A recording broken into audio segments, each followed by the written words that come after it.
A Coreia, ou República da Coreia, localiza-se em um ponto da Ásia conhecido como Extremo Oriente, mais especificamente na Península da Coreia, entre a China e o Japão. Esta região é politicamente dividida em duas áreas, a Coreia do Norte e a Coreia do Sul. A Coreia do Sul foi oficialmente instituída em 1948, sob um regime democrático após um conflito entre as duas Coreias. A Coreia do Sul é subdividida em 9 províncias, 6 cidades metropolitanas e a capital Seul. É um país da Ásia Oriental localizado no sul da Península Coreana. É banhada pelo Oceano Pacífico e possui uma extensão territorial de 99.016 km², marcado por um clima temperado e região montanhosa. A Coreia do Sul abriga mais de 48 milhões de habitantes, sendo considerada a maior nação planetária em termos de densidade populacional. Segundo a lista do Fundo Monetário Internacional de 2015, a Coreia está em 11º lugar no ranking das maiores economias do mundo, representada por um PIB estimado em 2014 de 1,789 trilhões de dólares. Seu IDH de 2015 foi de aproximadamente 0,901, valor que é considerado muito elevado. Todos esses números foram conseguidos graças ao seu grande desenvolvimento econômico, principalmente nos últimos 40 anos. O Estado da Coreia do Sul foi estabelecido em 1948, após anos de disputa entre a ocupação das forças americanas no Sul e os interesses da ex-União das Repúblicas Socialistas Soviéticas no Norte. Essa divisão criou duas unidades econômicas distintas. O Norte possuía a maior parte de recursos naturais e indústrias pesadas, desenvolvidas durante a ocupação japonesa. O Sul possuía a maior parte dos recursos agrícolas e mão de obra, tendo seu desenvolvimento industrial se concentrando inicialmente na manufatura de bens de consumo em massa, orientada para exportação, especialmente em indústrias de trabalho intensivas como têxteis, vestuários, calçados e alimentos. A ocupação americana, de 1945 a 1948, na Coreia, foi caracterizada por incerteza e confusão. Esta situação foi decorrente da falta de uma clara política americana para a Coreia e também do confronto entre os Estados Unidos e a União Soviética. Em meio ao caos econômico após a divisão do país, o governo coreano implementou duas importantes reformas institucionais. A primeira foi sobre a propriedade da terra, que mais tarde ajudou a Coreia do Sul a desenvolver uma sociedade igualitária e a cultivar capital humano para o progresso industrial. A outra foi a adoção da educação compulsória para níveis primários e elementar. Em 1950, estourou a Guerra da Coreia. As forças norte-coreanas destruíram Seul, a capital sul-coreana, em 3 dias após a invasão. Após 3 anos de guerras, a Coreia do Sul foi capaz de se reerguer com a massiva ajuda dos Estados Unidos. A Coreia cresceu a uma taxa anual de 7,6% durante 41 anos. Considerando o aumento de 2,2% anualmente durante esse período, a renda per capita subiu a uma taxa de 5,6%, números considerados muito elevados.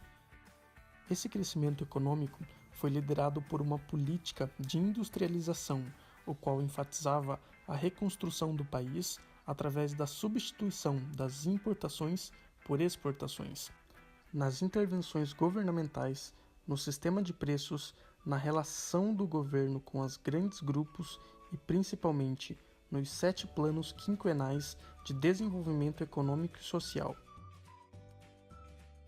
Estes planos tinham como objetivo orientar o comportamento da burocracia estatal, os presidentes que estavam no comando e também o desenvolvimento dos grandes conglomerados sul-coreanos. O primeiro deles, de 1962 a 1966, constituiu nos primeiros passos para a construção da estrutura industrial do país.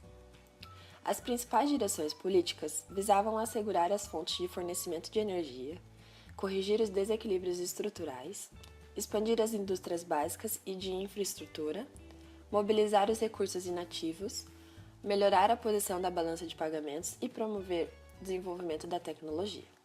Para alcançar esses objetivos, as principais áreas enfatizadas pelo governo foram as de energia elétrica, fertilizantes, refinaria de petróleo, fibras sintéticas e cimento. Os objetivos do plano visavam acabar com a pobreza no país e sustentar o desenvolvimento econômico. O segundo plano, de 1967 a 1971, enfatizou a modernização da estrutura industrial do país, o desenvolvimento econômico e a rápida construção de indústrias de substituição de importações, incluindo as de aço, maquinaria e químicas. As principais direções políticas visavam a autonomia na produção de alimentos, o desenvolvimento da pesca e da área florestal, o estabelecimento da base para a industrialização pesada, a melhora na posição da balança de pagamentos, a criação de empregos, o planejamento familiar e o controle populacional. Devido ao aumento dos preços ocorrido durante o plano anterior, o segundo plano econômico introduziu algumas medidas para a estabilização da inflação. Entre elas, uma reforma financeira com o estabelecimento de taxas de juros positivas e realistas e uma reforma fiscal para estabilizar os gastos do governo. O resultado dessas medidas foram o rápido crescimento das exportações e do PIB, preços estáveis e o aumento das reservas.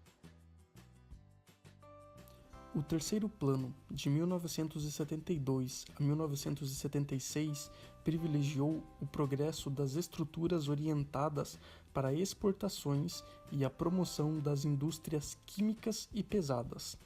As indústrias que receberam particular atenção incluíam as de ferro e aço, maquinaria de transportes, eletrônicos, construção de navios e petroquímicas.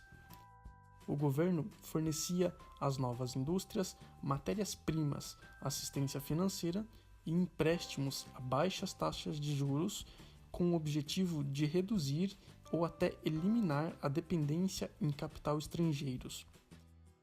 Para que o desenvolvimento e a industrialização ocorressem fora da região de Seul, as indústrias foram construídas ao sul da península, uma vez que poderiam promover novas oportunidades de emprego nas áreas menos desenvolvidas.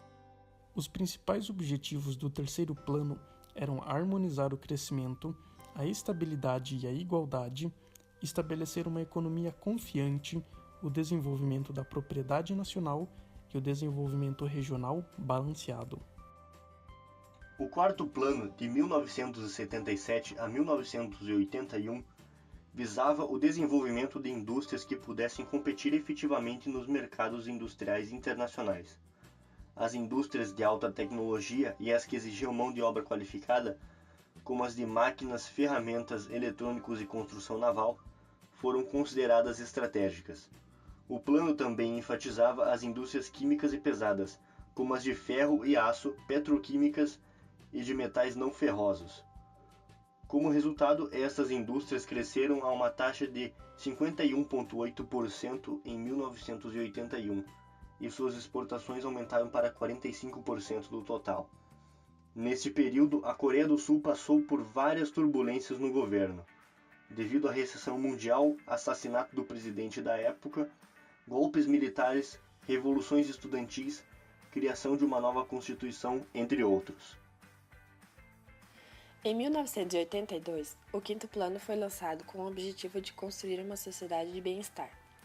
No início dos anos 80, a economia coreana era caracterizada por um lento crescimento econômico, por um aumento da dívida externa e por alta inflação. A necessidade de apressar o crescimento através das exportações tornou-se ainda maior. Como resultado, a promoção das exportações obteve prioridade política novamente.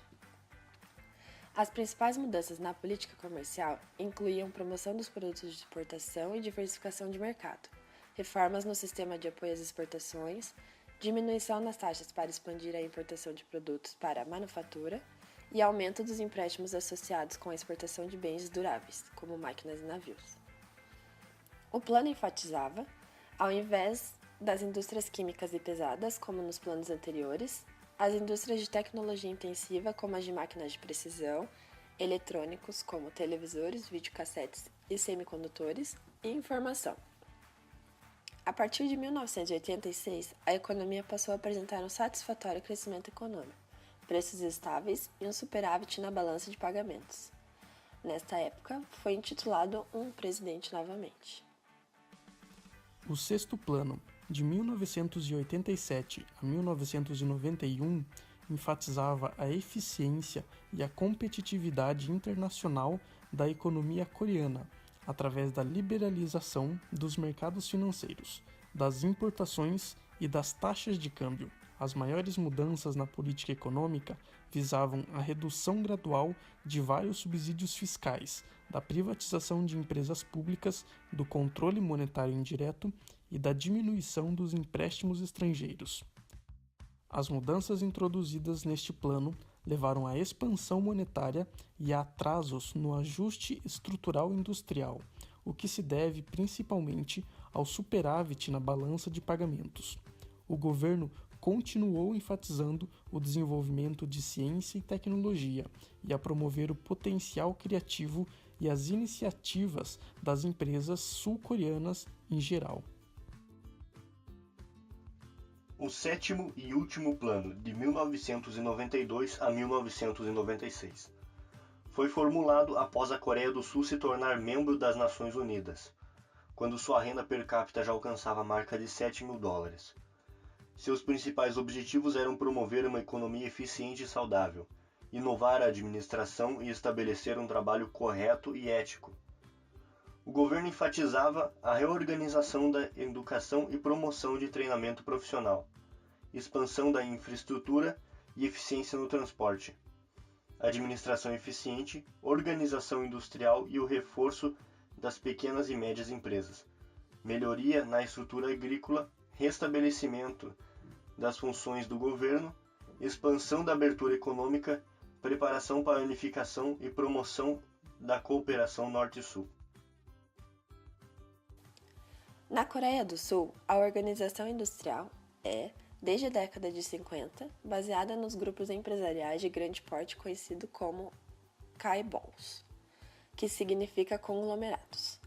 Estes conglomerados, caracterizados pelo controle familiar, atingiram todos os setores da economia e cresceram rapidamente em tamanho e número. Os grupos surgiram da estreita relação do governo com as empresas, da colaboração americana adquirindo seus produtos, ou japonesa, transferindo tecnologia, e de um forte espírito empreendedor de um povo constantemente ameaçado de dominação externa. A Coreia apresenta hoje uma das economias com uma das menores desigualdades de renda do mundo. Com um número grande de pessoas com educação, a disputa por empregos bem remunerados é grande, e isso acaba diminuindo na renda relativa que podem ser ganhas por grupos de elite.